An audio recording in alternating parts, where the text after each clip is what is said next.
Pärnu kodutute loomade varjupaigas on koerad sunnitud elama veelõikudes.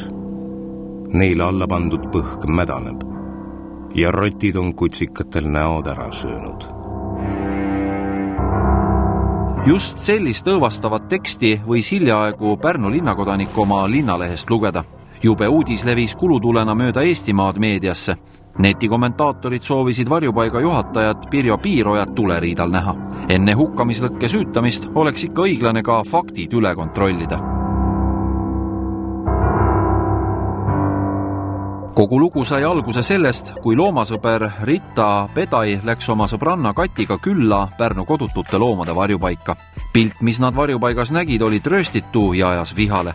Meedia poole pani aga pöörduma naisi hoopis Terveksi loomakliinikus saadud info, et varjupaiga tibid jätvad ka loomad ravimata. Lisaks olevat rotid kutsikaid suisa maha murdnud. Kliiniku töötajate järgi kutsikas oli toodud kliinikusse, kui ta oli juba infitseeritud, nii et on tekkinud mädapõletik näopiirkonnas. Et ilmselt ta ei saanudki ikka õigel ajal abi. Et ta seisund oli üpris raske, et ta oli tilgutatud, et ma ei usu, et kohe ammustuse peale saaks koer abi, ta ei oleks nii raskes seisundis. Tõesti, Pärnu varjupaik on niirus seisus, sellele on raske vastu vaielda. Küll aga tundub laest võetud pahatahtlik väide loomade mitteravimise kohta. Terveksi kliiniku tõpratohtrid teavad ju kõige paremini, kui palju varjupaik tegelikult loomade raviks raha kulutab. Ainuüksi Terveksile makstavad arved ulatuvad igakuiselt 10 kuni 30 000 kroonini.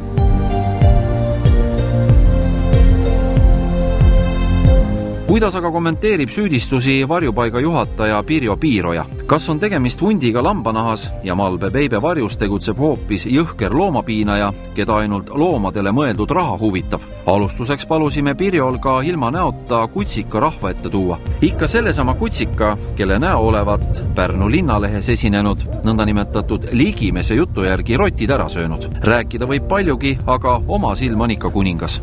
Ei ole mingi saladus, et varjupaigas on intsident, kus kutsikas sai hammustada. Ajakirjandusse on jõudnud see informatsioon äärmiselt mahlakalt, justkui kutsikatel on näod peast ära söödud. Tegelikult räägime me juhtumist sellest samast kutsikast, kes sai hammustada, kellele koheselt osutati arstiabi ja täna on ta kraps terve ja ootab oma uut kodu. Pärnu loomade varjupaiga töötajatele on liiga tehtud ka seal vabatahtlikuna abiks käiva Raigo Liitmaa meelest. Raigo arvab teadvat, miks just selline artikkel Pärnu lehes ilmus. See artikkel on tegelikult nagu eestlastele omane siuke ärapanemise taktika, et nagu mina olen asjadest aru saanud, on tegemist siin inimestega, kes siis kaotasid hanke kunagi, kui siin nagu see varjupaiga pidamiseks läks. Ja kahjuks inimeste kadedus on nagu nii suur, et peaks kehtima nagu asi, et kus viganed laitusel tule ja aita, aga antud hetkel käib see ärapanemine lihtsalt, et aitamisest ei ole nagu juttugi. Olgu kuidas on, aga rasket tööd tegevaid naisi solvas see Pärnu linnalehe artikkel südame põhjani. Oleks tegu teistsuguse tööga, siis saadaksid nad tööandja kuradile ja lõpetaks selle orjuse. Aga naised on südame ja hinge õnnetutele loomakestele kinkinud. Pärnu linnalehe artiklist jäi mulje, et te olete paha inimene, te ei hooli loomadest. Mina pean seda süüdistust täiesti solvavaks, sest meie nendes tingimustes, mis meil on, teeme kõik, mis meist oleneb. Aga miks te seda tööd üldse teete, et kas teil on niivõrd head palgad? No seda tööd ei saanud küll pelgalt raha pärast teha, siin pead ikka loomi armastama. Aga mis te ise arvate varjupaiga olukorrast, ta ei ole ju hea? Ei ole küll, tegelikult on suhteliselt mannetu, aga nende võimaluste ja vahenditega, mis varjupaigale nagu eraldatud on see, mina leian, et nad teevad nagu seda põhimõtteliselt nii hästi, kui nad suudavad. Et seda paremini nende vahendite juures on suhteliselt raske teha, Igati tore, et Eesti inimesel jätkub oma argitoimetuste kõrval huvi ka varjupaigas toimuma vastu. Oleks kordades hullem, kui näiteks varjupaigas aina nurka laotuid korjuseid võetakse kui normaalset nähet ja see liigutaks kedagi. Aga eks ole tavaline, et ka loomasõbrad omavahel tülli lähevad. Alati ju tundub, et loomade eest ei hoolitseta piisavalt hästi ja ise teeks märksa paremini. Paraku on varjupaiga rahakott üsna õhuke ja pelgalt heast soovist jääb väheseks, et korda majja lüüa. Huvitaval kombel langeb inimeste viha peaaegu alati varjupaiga töötajate mitte aga varjupaiga tegeliku omaniku ehk siis Pärnu linnavalitsuse peale. Ma olen siin 4 korda käinud ja 4 korda ma olen siin näinud, ja küll see on küll väike abi, väike kruusaunik, väike kogus tekke, väike mingisugune niitmine, nii palju kui me jõudsime siin niita oma trimmeriga, siin oli puitund rohi, mida ei olnud võimalik, me naiste rahvad siin, see on suve läbi, mis sul kasvanud, nii et koera kuutegi ei olnud näha ja sina väidad, et ma käin siin ainult nuhkima. Prügimäe kõrval asuv varjupaik näitab aga ilmekalt Pärnu linnavalitsuse suhtumist loomadesse. Omamoodi on linnaisadel ka õigus, sest varjupaik ju ongi loomade prügimägi. Sinna sattuvad enamasti ikka loomad, keda inimesel rohkem vaja pole ja kes on nii-öelda minema visatud.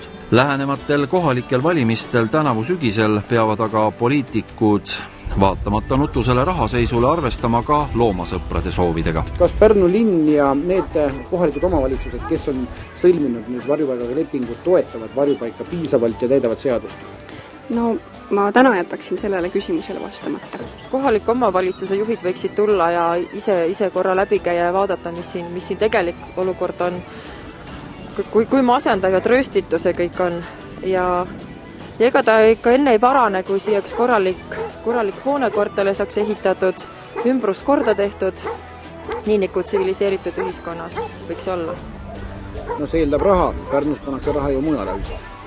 No siin vaikselt on kuulda jah, et kujundatakse mainet, mida tegelikult ei ole ja ilmselt ei päästa siin ka see mainekujundusfirma enam. Tõsi ta on, et Pärnu linnapea Mart Viisitamm kulutab ühes kuus 56 640 krooni selle peale, et kavalad nõunikud temast avalikkuse silmis ilusa pildi maaliksid. Meedias peab Viisitamme tegevus ikka tubli ja raske tööna paistma. No sügisel on valimised tulemas, et mismoodi selle aastane valik tuleb siis praegust juhtide poolt? No kes ikka tuleb ja ehitab meile uue maja, selle poolt me ka hääletame.